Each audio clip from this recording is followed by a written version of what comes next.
Welcome to Living a Full Life podcast. Join us as we explore health topics that encourage raising healthy children, living a healthy life, and living the best life possible. Now, here's your host.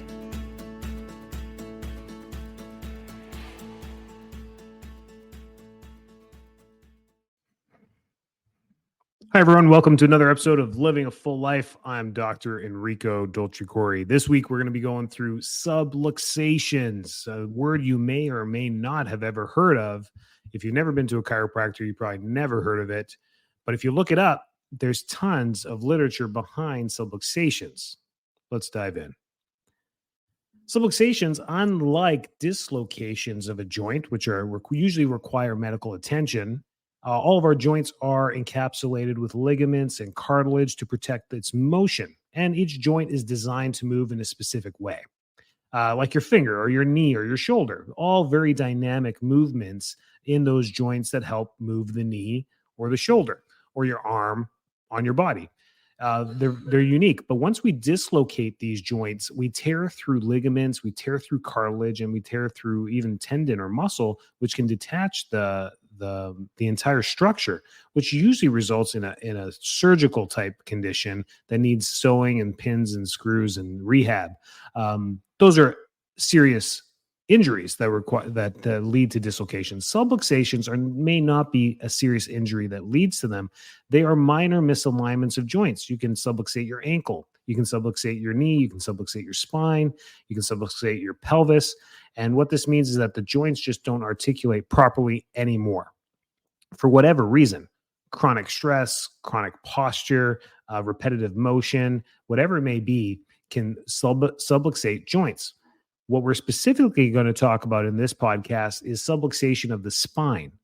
When we subluxate something like our ankle or our wrist, the nerve flow that goes through it isn't as dynamic as our spinal column. So our spinal cord runs through our spinal column. Our spinal column is made up of hundreds of joints, from the left to the right, superior, inferior to every joint, facets, and everything that's in there translate on one another. And if they get misaligned, we then have a dynamic physical subluxation.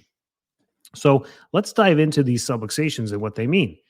The spinal column is like a tunnel. If you've ever been to New York and driven through those tunnels in a car, you can see that they maintain a structure and they don't ever move. If they've ever moved or subluxated, we'd have traffic and highway issues all the time. Imagine a boulder falling from the ceiling, interfering with the traffic in the middle of the tunnel. It would back up traffic for days. So just like that, our spinal column is like this information superhighway that runs through this tunnel from our brain to our spinal, to our sacrum, our tailbone. And the spinal cord is about as thick as your pinky finger. So this spinal cord cannot be interfered with. It needs to run fluidly up and down the spine so that it can relay information from the brain to the body and from the body to the brain at fiber optic speeds. They actually translate much faster than any fiber optic cable on Earth. It's an amazing system, but it's designed to not be interfered with. So the primary premise of a subluxation is that it causes some type of interference in that spinal system, in that central nervous system. So the first thing subluxations do is they cause nerve interference. It can be through direct compression because of the misalignment, putting a compression on a minor ancillary nerve or a peripheral nerve, or even a central nerve or a nerve root that comes out of this spinal canal. Our spinal column runs like the main cable of power to your home. It runs through what's called a fuse box in your home. This fuse box has multiple switches in it that direct traffic and direct energy throughout the home and the structure. So we know that this circuit will run to the kitchen and it will supply the dishwasher, the fridge, the stove, and the outlets above the sink. Then we know that the next fuse supplies the master bathroom. So then anything of the outlets there, the shower, the toilet, anything that runs on power in the bathroom is going to be run by this fuse. Then the next one is the garage, the next one's the basement, the next one's the master bedroom. And then we know, because circuits can only control and harness so much amps and voltage in each circuit. You can only run so much power through each circuit. Anyways, we're turning this into an electrical podcast. But just like electricity, that is how our nervous system functions as well. So think of your spinal cord as the main cable to the entire system. And then the spinal column, all those joints in your back, the spinal column, the vertebra, are like fuses in your fuse box. So it's like a fuse box. And out the left side and the right side come out identical nerves supplying the left and right side of the body. Some of them supply organs, some of them supply skin, some of them supply muscle function, but these nerve roots are ran on a Merrick chart, knowing exactly where each nerve root goes. We know that L5 supplies the foot's motion. It supplies sensation all the way down the leg, and it supplies a lot of organs like the sexual reproductive organs. We have that all mapped out. We know that the L5 nerve roots do that. The left one does the left leg, the right one does the right leg.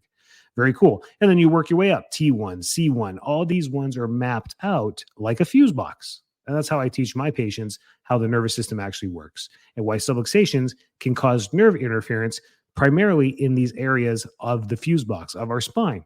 And we can use technology like x-rays, thermography, motion, palpation. We can do all these things to determine where joints are fixated or not moving properly to address where nerve interference may be. Symptoms are usually a patient's way of telling you where the pain is and where or what might be causing the problems. But as doctors and chiropractors, what we're looking at is to find exactly where the root of the issue is. It could be in the muscular skeletal system. It could be in the spinal system. It could be anywhere along those lines. And nerve compression can happen in multiple different ways. Okay, this alters nerve signals, ultimately causing a distortion in function, some way, shape, or form. Pain isn't always the culprit, but sometimes the distortion in nerve flow can cause weakness, or it can cause numbness, or it can cause tingling, or it can cause a weird sensation or burning. Sometimes there may not be any symptoms because the nerve root that's being compromised is actually supplied to organs. Maybe the parathyroid or the thyroid gland those nerves in the neck are being interfered with, and our thyroid isn't functioning properly. And then you start to ask the patient and dive deeper into some questions. And you ask something like, how are your allergies or how are your headaches? And they like, oh man, I get headaches. But I get the normal amount of headaches. I love that when patients tell me that. And I'll be like, hey, Nancy, what's the normal amount of headaches? I haven't had a headache in 7 years. What's normal for you? I guess my normal headache is 1 in 7 years. What's your normal? And they're like, oh, every other day. I'm like, okay, that's not normal. There's something going on. How long has that happened? And then you end up digging up this whole story of, wow, all these issues kind of started at the same time. The weight gain, the neck pain, the headaches all kind of started around the same time. It started with headaches, then it turned into neck pain. The neck pain kind of got mitigated with maybe some ibuprofen. And then the weight gain started. And then we send them for blood work and their thyroid is not working properly. Then we start adjusting them and then their thyroid starts to work properly. And then they start to lose weight and they're like, wow, adjustments make you lose weight. I'm like, no, they don't. They made your body function better. Your thyroid started to function better. And because of that, your metabolism functioned better. So that's just one simple story of how altered nerve signals can lead to pathology. Or in chiropractic, we like to hyphenate the word dis-ease, D-I-S hyphen E-A-S-E. Disease is the root word that we use for altered or impaired function of the natural's body's functions. So that's interesting there. But now if we look at this as a physical thing of like, okay, there's distortion of the spine, there's misalignment of the spine leading to subluxation, it causes nerve interference. What else can those misalignments do? Well, they can alter blood flow. They can alter cerebrospinal fluid flow. They can alter lymphatic flow. They can alter a lot of other things. So impaired blood flow reduces oxygen and nutrient supply, both to the area where it's being restricted. So tissues, that's where we get like neck stiffness, neck pain, or tender muscles around our neck or traps. And they're always tender or they're super tight all the time. You feel them, they're super tight. Patients say that like, feel this, doc, doesn't that feel tight? Yeah, it's because of restricted blood flow. And that can lead to chronic inflammation. It can lead to other things. So tissues and organs may not receive adequate oxygen. They may not get the right nutrients, leading to impaired function and a potential disease of that tissue as well. It can also lead to stagnation. So if we don't have proper flow, we can have fluids that stagnate for too long. This is called like edema, where a fluid pools up. Poor blood flow can contribute to inflammation of the area. Metabolic waste products stay there and they always feel tender or tight. That's lactic acid buildup. And this can exacerbate health problems as well. So now we start to think on a bigger thing. Well, alignment plays such a huge role in the normal flow of the human body. That's why we're supposed to stay aligned. So I've seen people with horrible scoliosis. I take an x-ray and they just look absolutely horrible, but overall their health is actually quite good. That happens sometimes. And you say, well, why? Isn't that a massively misaligned spine? And the answer is no. It's actually a very well-aligned spine in a very unique position where everything is aligned. The spinal cord is actually unimpinged. There's no interference in it. And obviously the nervous system's working optimally. So you kind of leave that alone. You just try and help the patient with the muscle conditions that come with it. It can have a tight right side and a weak left side, and scoliosis can lead to other things. But it just goes to show you how bad something looks may not be as bad as you think. And as good as something looks, it may not be as good as it looks too. Just had a physical. I do my annual physical with my medical doctor every year, and I just had it this morning, and she had a great insight on that. I'm like, Doc, it's kind of frustrating with the weight. I'm the exact same. She's like, man, you lost 1 pound. I'm like, yeah, from last year. She's like, yeah. And she's like, I hate BMI because it doesn't tell us anything about anything. She's like, your blood pressure is good, your blood work's good, everything's good. The weight stays the exact same. I told her, listen, I've gained 12 pounds of lean muscle mass since I saw you last. And she's like, wow, that's amazing. You do look different. She's like, you look leaner, you look healthy, everything looks good. She's like, isn't that amazing that you could put on 12 pounds of lean muscle mass, which obviously means you lost 13 pounds of fat off your body. I'm like, yeah, I guess that's how it works, isn't it? And we started talking about that. She's like, yeah, that's why I hate BMI, is because you'll get someone in the 19 BMI range who's on paper looks fantastic, but the only reason they're there is because they don't eat any food, they smoke, and they're actually not healthy at all. Their blood work's horrible, but they maintain a good BMI. So BMI doesn't really tell us much about overall health. Same thing when we talk about the spinal system, is it has to actually be functioning well before we actually know if it is functioning well. Because some of the symptoms, we may not get symptoms. We may not feel the things of a distressed nervous system. And that's where getting checked for subluxation, just like getting checked for your wellness exam every year, is a crucial part to a healthy lifestyle, because an uninterfered nervous system is the definition of wellness. That is how you live a well life. So that's where we kind of harp on there. Subluxations can also alter biomechanics and stress. So they can alter how we move. It can lead to muscle imbalance and tension, joint stress, and degeneration.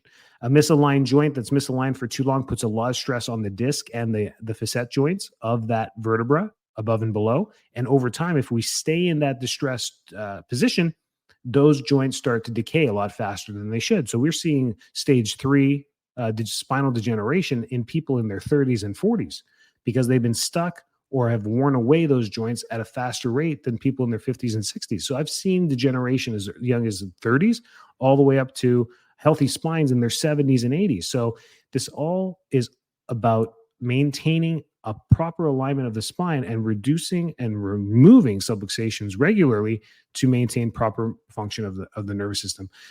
With the amount of work we do on our skin, on our aesthetics, and the way we look, our hair, our skin, our body, our weight loss, everything that we see in the mirror, the amount of tension that the amount of focus we put on this, if that just partially or fractionally was put on the interior of our system, of our nervous system, and we had attention of our nervous system, we would be so much healthier as a society. The coolest thing about chiropractic in the last 10 years is it's doubled in utilization in America. People are now leaning towards chiropractic and understanding the underlying premise of, holy smokes, if I align better, I function better. And that's the point of this podcast, is to reach more people to understand that getting adjusted is no longer what your grandparents used to think of chiropractic and how it's quackery and it doesn't work. And how can an adjustment of a spine remove a disease? It's not the connection we're trying to make. We're saying as chiropractors for 135 years, we've been doing the exact same thing to everybody, adjusting them by hand. That's what chiropractic means, by hand, practiced by hand. And it hasn't changed because it works. It's worked for over 100 years and it continues to work, and it hasn't changed at all, because why change something that works so well? And that's why it hasn't changed. So I encourage you, if you're listening to this, to test out chiropractic care. It's a phenomenal healthcare modality that should be in your back pocket for the rest of your life. Another thing subluxations do is impact on the autonomic nervous system, which we talked about this. And we talk about physical pain and muscle pain, but what about impaired organ function? Dysregulation of autonomic functions can affect organs and systems, potentially contributing to a wide range of diseases. This is right from Guidance Physiology. Weakened immune systems. Disruption in nerve communication can impair immune system responses, making the body more susceptible to infections and illnesses. And then systemic effects as well. Subluxations can lead to chronic pain, reduced mobility, and inflammation and swelling in certain areas. That is the most common reason people seek out chiropractic care. It's an amazing modality. I've been true and testament my entire career to this. But subluxation, I think, is the root cause of all disease, virtually all disease. You can never say all or never, I guess, in our lifetime, but virtually the root cause of all disease. If we have an impaired nervous system, and that is impaired for long durations of time, decades, it leads to decay of wherever the decay may be. If we have chronic low back issues, we may have chronic gut and abdominal and those organ type issues. If we have chronic neck issues, and decay there, we may have, thyroid and brain issues from there as well. So thoracic issues, we may have long-term thoracic issue, thoracocardio issues, lung issues, breathing issues, O2 issues. So because it's mapped out, just like the fuse box in your home, in your basement or in your garage, wherever your electrical fuse box is, same thing with the spinal cord. It's an amazing, intricate system that you should take very delicate care of through specific and gentle and effective chiropractic care.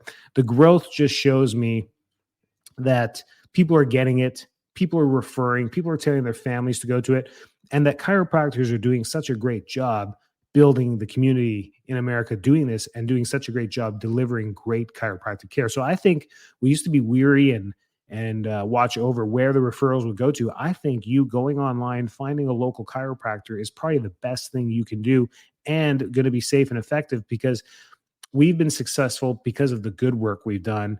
And most chiropractors are really great at what they do. So continue on with all your care. Have a great week and stay well. Thanks so much for tuning into this episode of Living a Full Life podcast. If you're enjoying the show, please feel free to rate, subscribe, and leave a review wherever you listen to your podcasts. That helps others find the show, and we greatly appreciate it. Thanks again for tuning in, and we'll catch you in the next episode.